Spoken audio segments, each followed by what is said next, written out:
शुरू अल्लाह के नाम से जो बड़ा मेहरबान और निहायती रहम करने वाला है। तमाम भाई दुरूद पाक पढ़िए। अल्लाहुम्मा सल्ली अला मुहम्मद व अला आलि मुहम्मद कमा सल्लैता अला इब्राहीम व अला आलि इब्राहीम इन्नका हमीदुम मजीद। अल्लाहुम्मा बारिक अला मुहम्मद व अला आलि मुहम्मद कमा बारकता अला इब्राहीम व अला आलि इब्राहीम इन्नका हमीदुम मजीद।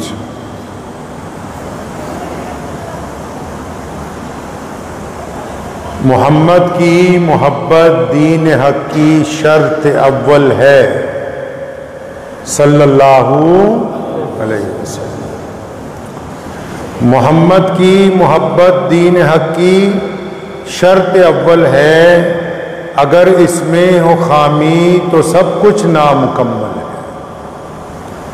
आज हमारे प्यारे नबी हज़रत मोहम्मद रसूलुल्लाह सल्लल्लाहु ताला अलैहि वसल्लम की ज़ाते गिरामी की विलादत का दिन है। 12 रबीउल अव्वल है। आम जुबान में हम लोग इसको 12 वफ़ात का दिन भी कहते हैं, क्योंकि हमारे नबी अलैहिस्सलातु वस्सलाम 12 रबीउल अव्वल के दिन ही दुनिया के अंदर आपकी तशरीफ़ आवरी हुई और 63 साल के बाद नबी अलैहिस्सलातु वस्सलाम इसी दिन वापस अपने मालिक हकीकी के साथ जाके मिल गए। पंजाब में क्योंकि सैलाब के हालात हैं तो आज आप हजरात से तफसीली बयान का कोई इरादा नहीं है, लेकिन मैं ये बात ज़रूर बताना चाहता हूँ सारी दुनिया के लोगों को कि जब भी कभी कोई मुश्किल आती है वतन के ऊपर, मुल्क पर, तो अहले इस्लाम जिस जज्बे के साथ अपने हम वतन भाइयों का, दोस्तों का, पड़ोसियों का जो साथ देते हैं, इसकी तालीम हमें हमारे प्यारे नबी हज़रत मोहम्मद रसूलुल्लाह सल्लल्लाहु अलैहि वसल्लम ने अता फरमाई। मदीने में जब कहत पड़ गया था, मुसीबतें तरह तरह की होती ना, कई बार पानी आ जाता है, कई बार जलजले आ जाते हैं, कई बार कहत पड़ जाता है, कई बार सूखा हो जाता है। तो मदीना मुनव्वरा में जब कहत के दिन थे, उस दौर में भी जो भी बंदा मोहम्मद रसूलुल्लाह सल्लल्लाहु अलैहि वसल्लम तक पहुंचे, मस्जिद नबवी के दरवाजे तक, जिन्होंने, जो कि मुसलमान नहीं थे, आके जिन्होंने सदा लगाई कि अल्लाह के नबी अलैहि सलाम आप हमें खाना खिलाएं, तो ये हमारे प्यारे मोहम्मद रसूलुल्लाह सल्लल्लाहु अलैहि वसल्लम की सुन्नत है कि खुद उनके पेट पर पत्थर बंधे हुए थे भूख की वजह से, लेकिन उस हालात में भी नबी अलैहिस्सलातु वस्सलाम ने जो लोग मदद के मुस्तहिक थे उनको खाना खिला के भेजा है, उनको सवारियां दे के भेजा है, नंगों को कपड़े पहना के भेजा है। ये मोहम्मद रसूलुल्लाह सल्लल्लाहु अलैहि वसल्लम की सुन्नत है। अल्लाह के नबी ने ये हमें तालीम दी है। सैयदना अबू उबैदा बिन जर्राह अमीनुल उम्मत हैं रज़ियल्लाहु ताला, अशराए मुबश्शरा में है। जब मुल्क शाम में उनकी जिम्मेदारी लगाई खिलाफत की तरफ से, तो सैलाबी सूरत हाल के बाद ये हो गया कि खिलाफत से हुक्मनामा जारी हुआ उनके नाम, वो उस वक्त वहां गवर्नर थे, कि आप यहां से कूच करें, निकले, बीमारी फैल रही है। तो उन्होंने अमीरुल मोमिनीन को लिखा था कि मोहम्मद रसूलुल्लाह ने मना किया था कि मुसीबत में छोड़, मुसीबत के वक्त भागना नहीं है, परेशानी के वक्त अपने लोगों को छोड़ के जाना नहीं, उनका साथ निभाना है। वहीं डटे रहे और तारीख इस बात की गवाह है कि ताउन के मर्ज की वजह से उन्होंने शहादत हासिल की, लेकिन मोहम्मद रसूलुल्लाह सल्लल्लाहु अलैहि वसल्लम की सुन्नतों के ऊपर अमल पैरा रहे। इस्लाम की 1450 साल तारीख इस बात की गवाह है। ये आज ही नहीं, जब मुल्क में अंग्रेज साम्राज्य था, जब कहत पड़ा बंगाल में,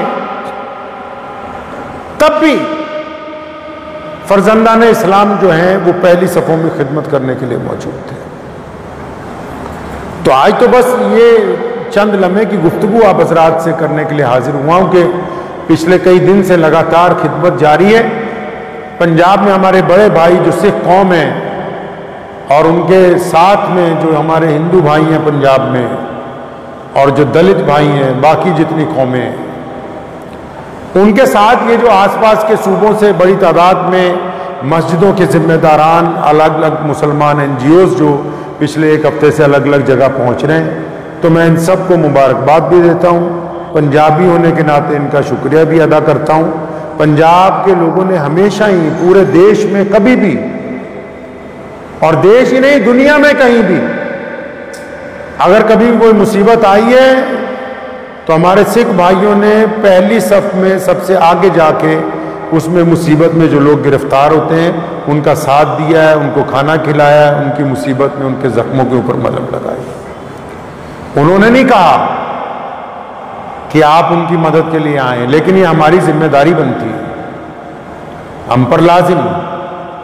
और ये भी जरूरी है कि जब हम उनका साथ दें, मैं बार बार क्या आज तो दोबारा दस दिन अभी पंजाब हड़ां दा हड़ जेड़े आ गए, हम जिसको सैलाब कहते हैं, पंजाब हड़ां दी मार नहीं झेल रहा, हड़ां दा मुकाबला कर रहा है। यानी हम सैलाब की वजह से परेशान नहीं है, बल्कि उस आफत का भी मुकाबला कर रहे हैं, और मुकाबला करना भी चाहिए। और जो कौमें, जो लोग, जो मुल्क, जो समाज परेशानी में, दुख में, मुसीबतों का मुकाबला करते हैं, अल्लाह उनको बड़ी इज्जतें देते हैं, उनको फतेह हासिल होती है उसमें। तो जो लोग भी आ रहे हैं पंजाब में मदद के लिए, पहली गुजारिश तो उनसे ये है कि असल जो काम करने का वक्त आएगा वो पानी उतरने के बाद है, जब ज़्यादा दवाइयों की ज़रूरत होगी, कपड़ों की ज़रूरत होगी, खेतियों को राह रास्त पर लाने के लिए बीज की ज़रूरत होगी, जो बहुत ही गरीब लोग हैं जिनके मकानात मुतासिर हो गए उनको बनवाने की ज़रूरत होगी। तो इसलिए जो लोग और भी आने वाले हैं उनसे गुजारिश है कि वो पहले आए, खुद देखें कि किस जगह क्या मदद चाहिए, क्योंकि व्हाट्सएप की दुनिया और होती है, असलियत में दुनिया और होती है। तो ऐसे लोगों से पहले खुद जाके मिलिए कि भाई हमें कहाँ खिदमत करनी है, कैसे ही वहाँ ज़रूरत है। अब जाहिर सी बात है कि किसी का पूरा मकान बह गया हो, हम लोग अभी यहाँ दीनानगर से आगे रतनगढ़ और फिर बमियाल एक जगह है डिस्ट्रिक्ट होशियारपुर और डिस्ट्रिक्ट पठानकोट के बीच में, तो वहाँ ऐसा एक जगह ऐसी भी परेशानी आई कि जितने मकानात थे मुकामी लोगों के और गुज्जर भाइयों के और एक मस्जिद थी, वो तमाम का तमाम हिस्से ख़त्म ही हो गए। तो पहले तो ये देखना होगा, जल्दबाजी नहीं करनी। बहुत सारे लोगों के फ़ोन आ रहे हैं, जी हम आ रहे हैं, हम आ रहे हैं। सब्र के साथ, तहम्मुल के साथ पहले हम आप लोग अलग अलग खित्ते में, अलग अलग इलाके में, ये तो नहीं कि सारी जगह हम ही जा सकते हैं, सब लोगों को अलग अलग खिदमत अंजाम देनी। जहाँ डॉक्टरों की ज़रूरत है वहाँ डॉक्टर भेजे जाएँ। जो किट आप तैयार करके ला रहे हैं, बहुत सारे लोग अब कल कुछ अहबाब आए तो वो अनाज लेके आए, कनक क्वांटलों के हिसाब से। तो बारिश के मौसम में तो जाहिर सी बात है कि कोई ऐसा ज़रिया नहीं कि हम गांव वालों को बोलेंगे जी आप कनक लीजिए, नहीं, ऐसा नहीं हो सकता। जो इत्मीनान से सुनिए, जो लोग किट तैयार भी करना चाहते हैं मदद के लिए दूसरों की, तो पहली बात तो ये कि एक किट इस तरह बनाए कि वो एक ही परिवार को आप एक पैकेट दे सकें। अब उसमें जो ज़रूरत की चीज़ें वो क्या होनी चाहिए, क्योंकि बारिश है, पानी ज़्यादा है जहाँ आप मदद के लिए जाना चाहते हैं, तो लोग घर के नीचे वाला हिस्सा खाली करके छत पर है। तो छत पर क्या चाहिए, सबसे पहले छत पर सर ढांपने के लिए एक बड़ी तिरपाल। तो मतलब पता लगा भी एक ज़रूरत तो यह है कि तिरपाल होनी चाहिए, प्लास्टिक की, लाइट वेट, भारी ना हो, ताकि आसानी से उसको आप वो लोग लगा सकें। फिर उसके बाद उसमें डिटॉल की शीशी हो, कोई रुई हो। उसके बाद बच्चों के पैड होते हैं, सैनिटरी पैड ख़वातीन के लिए होते हैं। फिर साबुन है, हाथ धोने के, कपड़े धोने के साबुन, डिटर्जेंट। और खाने पीने में अच्छी चीज़ ये है कि अचार का पैक डिब्बा हो, जैम का कोई डिब्बा हो, सूखे दूध का डिब्बा हो, इसी तरह मच्छरों से बचने के लिए जो दवाई हम लोग मलते हैं, ओडोमास हो, और साथ में वो जलाने के लिए कछुआ छाप हो, कोई बैटरी रखी हो बीच में रोशनी के लिए, रात को लाइट नहीं होती अक्सर, कुछ मोमबत्तियाँ हो, हवाई चप्पल हो प्लास्टिक की पहनने के लिए, कोई चटाई का टुकड़ा हो जिसको मैट जिसको बोलते हैं बिछा के जिसको सोया जा सके, घरेलू ज़रूरियात की चीज़ें। बहुत सारे लोग बेचारे कि जी आटा दाल चीनी ये वो राशन तो बहुत ज़्यादा चला गया है, लेकिन उसके साथ इन चीज़ों की भी ज़रूरत है जो रोज़मर्रा की ज़रूरत की चीज़ें होती हैं, जो वो प्लास्टिक के जूते हों, क्या समझे, और सफाई करने के लिए जो कपड़ा आता है डस्टर जिसको बोलते हैं, पोछा, वो, ताकि घरों के अंदर मिट्टी चली गई है जहाँ, तो ऐसी चीज़ों के साथ बैग को पैक करें कि हम जिस घर में दें तो उनको उससे कुछ फ़ायदा हासिल हो फौरी तौर पर। पैरों पे लगाने के लिए कोई क्रीम हो, जिस तरह आम क्रीम, क्योंकि पानी की ज़्यादती की वजह से फंगस हो जाता है बाज़ औक़ात, नहीं समझे, तो कोई नारियल के तेल की डिब्बी हो ताकि बंदा उसको लगा ले तो कुछ राहत महसूस हो। बच्चों के लिए कुछ हो, बच्चे पानी में, कल भी हम गए थे, बहुत ज़्यादा बच्चे फंसे हुए हैं लेकिन उनको पता नहीं कि कितनी बड़ी मुसीबत है, तो उनकी दिलजोई के लिए कोई चॉकलेट्स वगैरह हो सकती हैं या उनके खाने के लिए कुछ हो सकता है, तो वो अलग से छोटे पैकेट बना के बड़ी एक बोरी में पैक करें।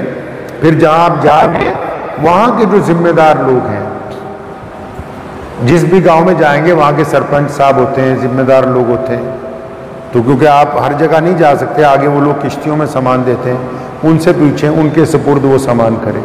फिर दो तरह के लोग हैं, और इस तरह बात जब जाएंगे तो सड़कों पे बहुत से लोग मौजूद हैं। अच्छा, बांटने वालों को मैं बार बार कहता हूँ एक बात, दिल में तसल्ली कर लीजिए, तकसीम अल्लाह की है, दुनिया में तकसीम जो है खुदा की है।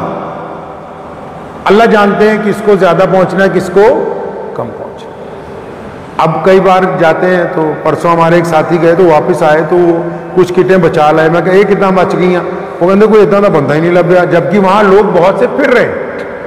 अब बंदा सोचता है नहीं यार ये सामान इकट्ठा करके, हमारा काम है बांटना, समझे। अल्लाह ने अगर हमारी खिदमत लगाई है तो हमारा काम है सिर्फ बांटना। हम लिफाफा देख के खत का अंदाजा नहीं लगा सकते, मतलब जाहिरी शक्ल सूरत देख के आप ये नहीं अंदाजा लगा सकते कि कौन सही है कौन गलत है। ये काम अल्लाह का है, खुदा का है।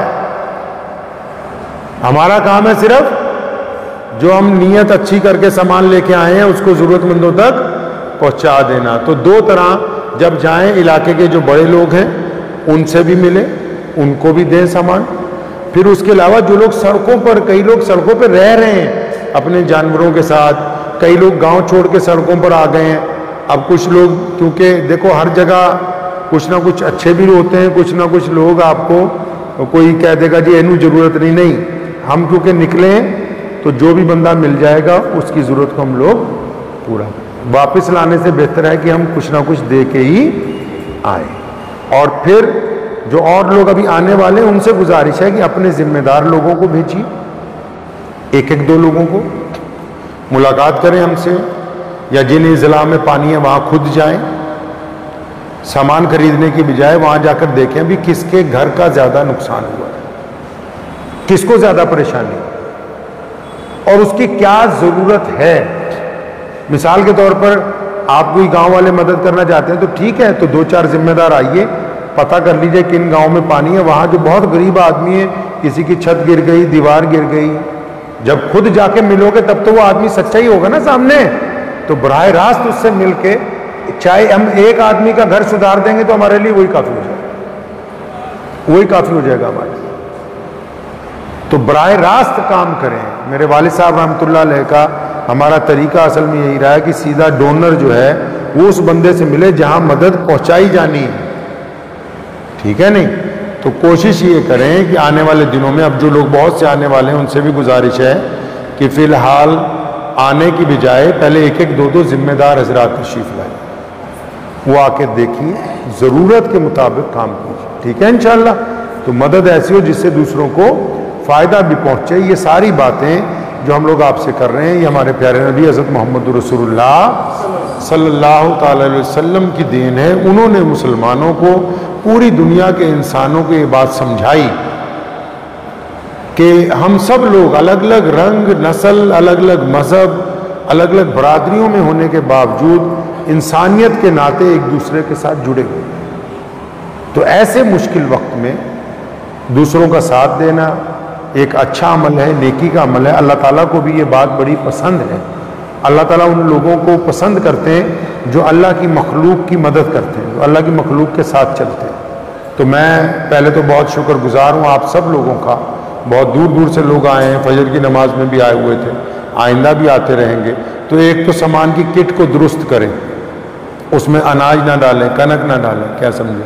खाने पीने की चीज़ें हो तो खुश्क हों, लेकिन जो ज़रूरत की चीज़ें हैं साथ में साबुन वगैरह, डिटॉल वगैरह, डिटर्जेंट वगैरह और चप्पलें, जूतियाँ, तिरपालें, टूथपेस्ट, ब्रश, तो उन चीज़ों का भी समझे इस तरह पैक करें कि समझो एक परिवार में 5 लोग हैं तो इस हिसाब से क्वांटिटी होगी, उन 5 की ज़रूरत का सामान मुकम्मल हो जाए। 4 या 5 लोग तो कम से कम एक जगह होते ही हैं।